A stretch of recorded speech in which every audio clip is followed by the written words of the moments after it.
So welcome to our extraordinary council meeting. You will be aware that as per the email I sent yesterday that we were at the local government conference in Palmerston North last week.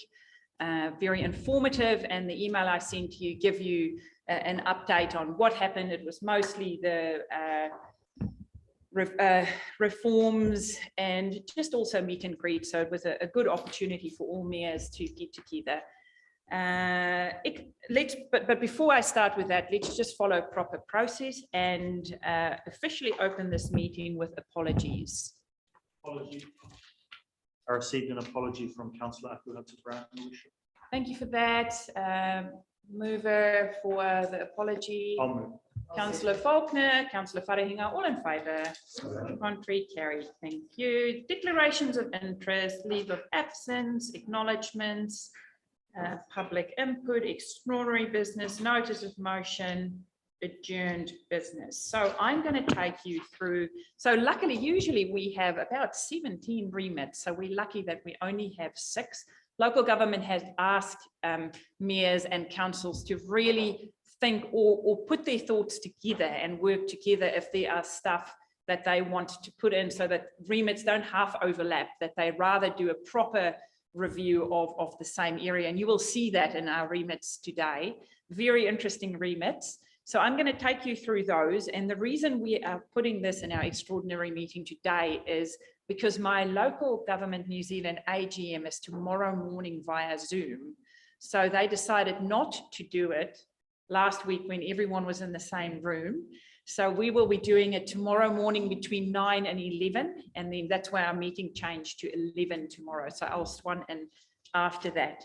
So I'm going to take you to our remits. What I'm going to do is, we are not going to debate. These are not for debating or trying to put your 5 cents worth towards it being justified or not. What I'm after is, let's get an idea. Is it something that I will vote yes or no tomorrow to? So that's the guidance I need from councillors.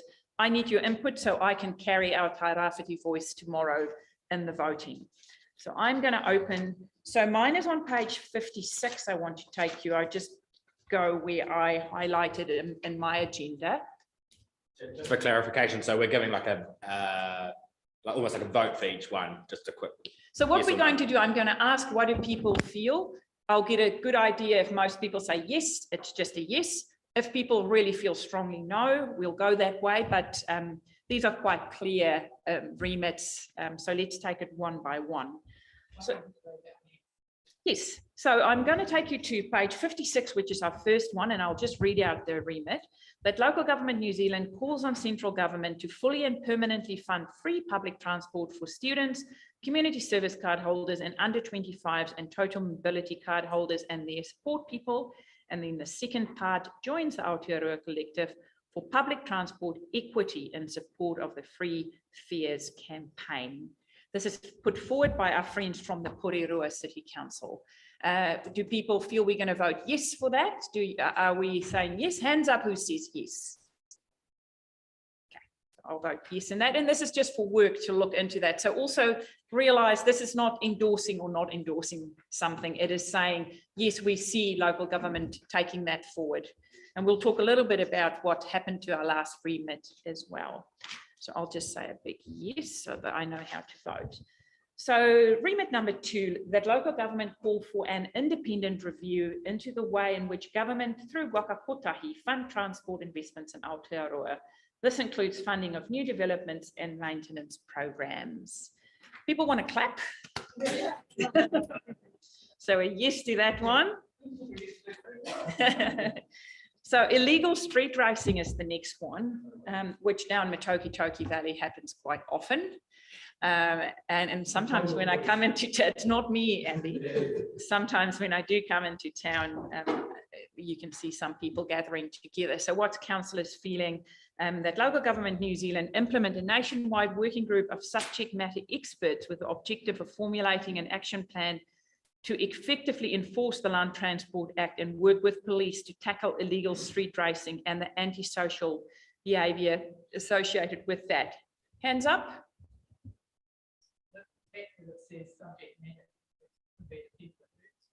well, maybe they'll give some ideas of how they, so what do people feel about that? Something that it's an issue in most towns, work with police to look into it further? Okay, so just hands up who, okay.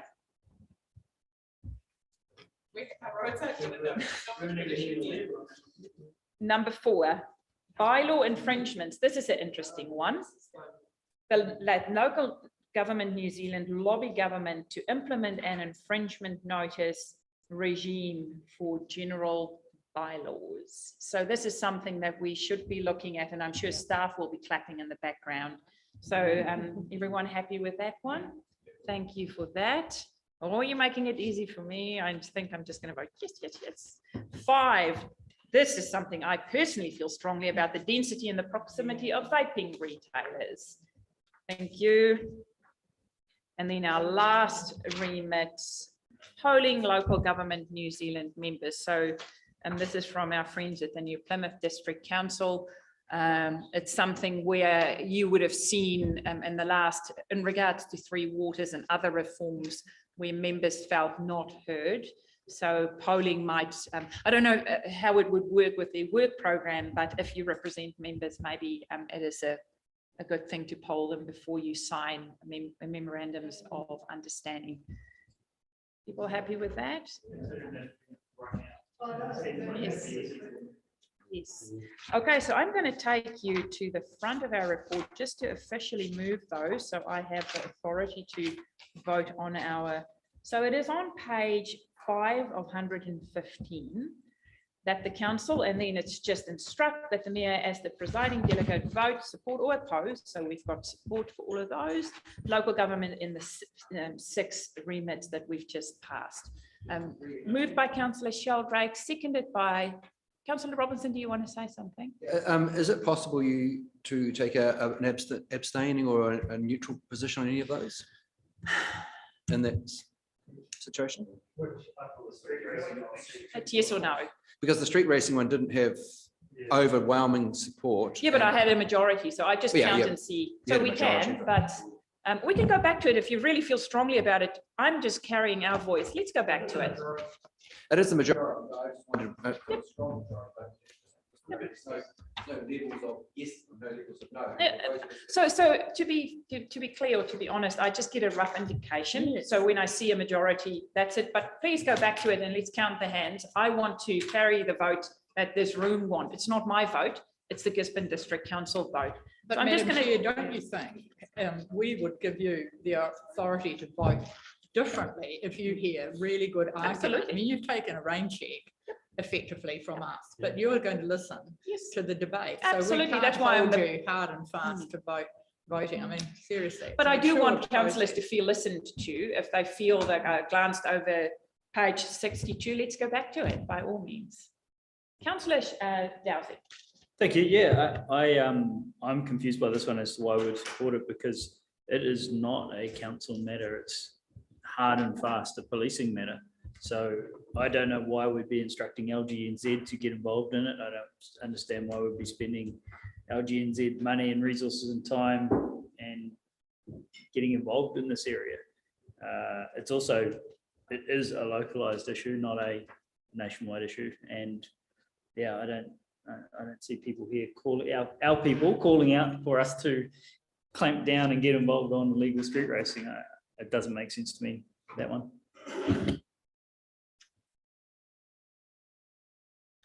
So give me a steer, people. Tony. Tautoko what Shannon just said, and also that this feels like a knee-jerk or a response from maybe some major centres where this is an issue. I can think of through media where this has been a problem in some communities, but I wouldn't have thought it's actually a nationwide issue. It hasn't ever seemed that way in the media, and it's certainly not something locally. And I don't think it is the place for local government, LGNZ, to be spending money implementing a nationwide working group. This is a policing issue. There may be community-specific responses, but yeah, it doesn't have my support for a number of reasons. And I think we wouldn't be remiss to abstain or no on this one. Councillor Seymour, thank you. I was just suggesting that we read the first paragraph, number 1, talks about the nature of the issue. And we are bigger than any one single issue. Not every one of these issues are going to be issues for us. It's the collective voice of local government New Zealand that is having its AGM tomorrow. And some of them won't be relevant to us, but it does make the point that councils put in a range of various safety measures to limit dangerous and vehicle use. And we've all, if we read the newspaper, know that some areas experience considerable inconvenience and danger from street racing. We're just asking the Mayor to take a rain check on it and vote as she sees fit, but the majority seem to support it. Good. Any Your other, hands up. Kōrero Josh? I just quickly, I do agree with what Councillor Dowsing and Councillor Robinson were saying, and their points in regards to where the responsibility of this lies. However, just to our process inside this room, if the majority is the majority, then I'm not going to oppose the final recommendations being what they are.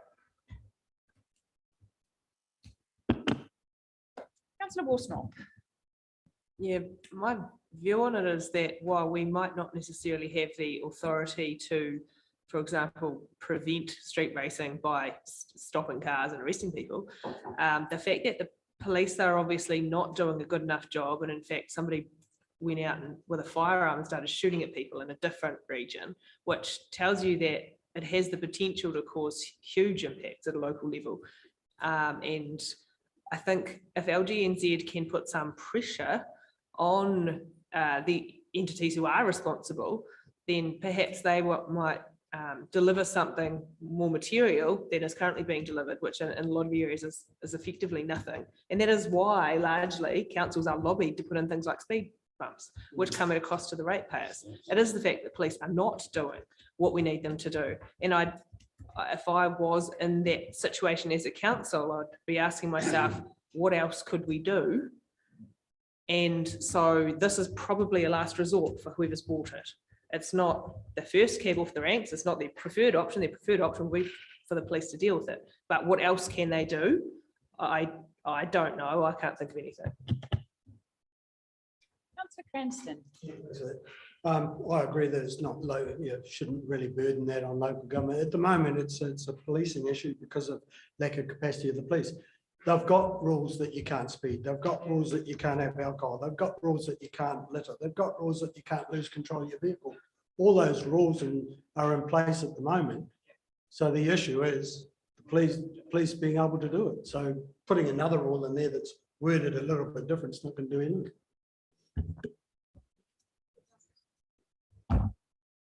Councillor Foster. Yeah, thank you. Having been in an area where frequently we are having to witness street racing and drifting on the beach and all the anti-social behaviour that goes with it, littering and alcohol abuse, people drinking and driving with excessive alcohol. And I support this because it does reflect back on the community at the end of the day and the area that it's done in. And it's not something that's getting less of, it's getting more and more. So obviously this is in here for a reason, to get a collective view around the country. So yeah, I support it in this cause because I'm seeing firsthand of what the consequences are. Someone's going to die with a head-on collision around our area very soon. So I support it. So Sheldrake. Yeah, thank you. I also support it. This is simply a remit going forward. It might have overwhelming support, or it might end up as a 50-50 thing, or a negative vote for these people putting it forward. But I sort of agree. I think Your Worship can listen to the debate if there's debate around it, and if it really was the swing, I won't be not sleeping tomorrow night. What I find when when we do listen at the conference is usually it is councils that are fed up with something and they are saying, hey, do you maybe have the same issue in your rohe? What do you think of us going forward? It is not really hard and fast saying, well, yes, we support that, or no, we don't support that. So I hear what you're saying, but I will listen to the debate on the day. I'm just going to take a quick hands up just to give me a vague idea. and then I will vote accordingly. Who support me to vote yes? So there are 3, 4, 5, 6, 7, 8. So I'm going to vote yes on that one. Thank you, councillors. So I have a mover, councillor. I don't know if it's worth it, but can we have our opposition to individual points noted? Or? No, thank you for that. This is not us debating issues like I said, but thank you for asking. Thank you for asking. Moved by. You will learn. Moved by councillor Sheldrake, seconded by councillor Badek. Thank you so much for your contributions. All in favour, contrary carried. Thank you. Okay, you take over. Well, thank you very much, Madam Chair. I'll be taking over the chairing of this next paper. So I just have a few comments prior to us getting to this paper. The whole purpose of us being here is that we all agreed on this code of conduct process, right? All of us as councillors have collectively agreed upon this. That doesn't just go for the comments that we make to media, that also goes for how we treat each other inside this room. So it's actually based upon the whole how we treat each other inside this room. I'd like to remind us that we agreed to be respectful and we agreed to be kind. I want to thank the parties to these proceedings. Thank you very much for respecting the process that we had all agreed upon. Thank you for sharing your kōrero. A lot of it was personal. A lot of it, actually, according to the process, does not get included in the findings report, but it was all relevant to the thinking of the committee. I also want to thank Councillor Akuata Brown for sending through that email apology on Friday. I had acknowledged it in reply to her, and I'd asked her if that could be included as an appendix to this, and she had agreed that it could. To my council colleagues outside of this process, I know that there have been a lot of kōrero and a lot of opinions and things like that. And I really respect the way in which, when I've given some pushback, you've respected the fact that there's confidentiality that I agree to as the chair of Code of Conduct, particularly with the parties that are involved. Their confidentiality of voice is of utmost paramount importance to me during the process. In terms of process for today, this paper is not up for relitigation. It's only here for reporting and for decision on recommended actions and outcomes. Also, as part of the proceedings, Councillor Akuata Brown did have the opportunity to respond. Every respondent does get an opportunity to actually speak to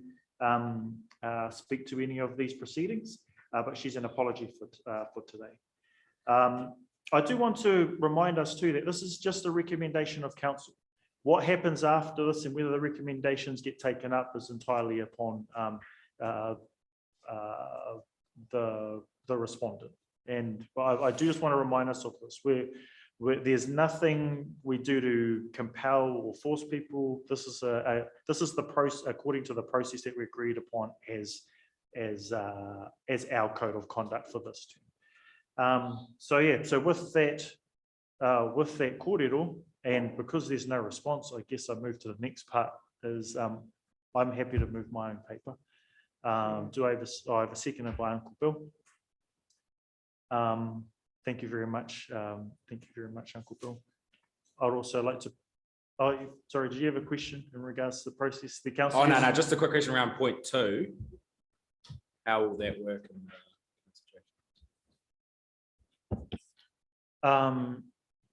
Where like our recommendations are our recommendations. So like, yeah.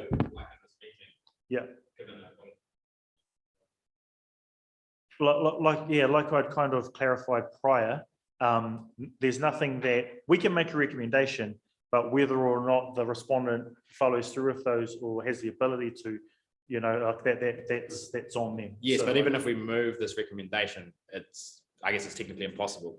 So your suggestion is what? Sorry. Oh, I think it probably needs an amendment because it says makes public apology in this meeting.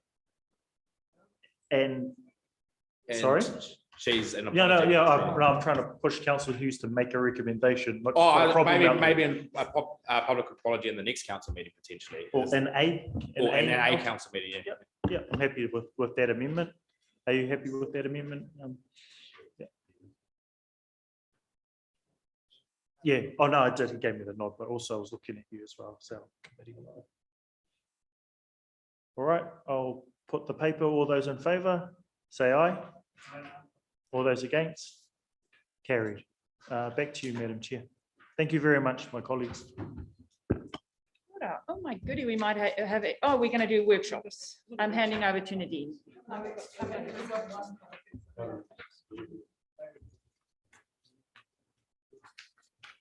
Moved by Councillor Seymour, seconded by Councillor Bedit, that we move into public excluded. Thank you. Live stream dead, Heather.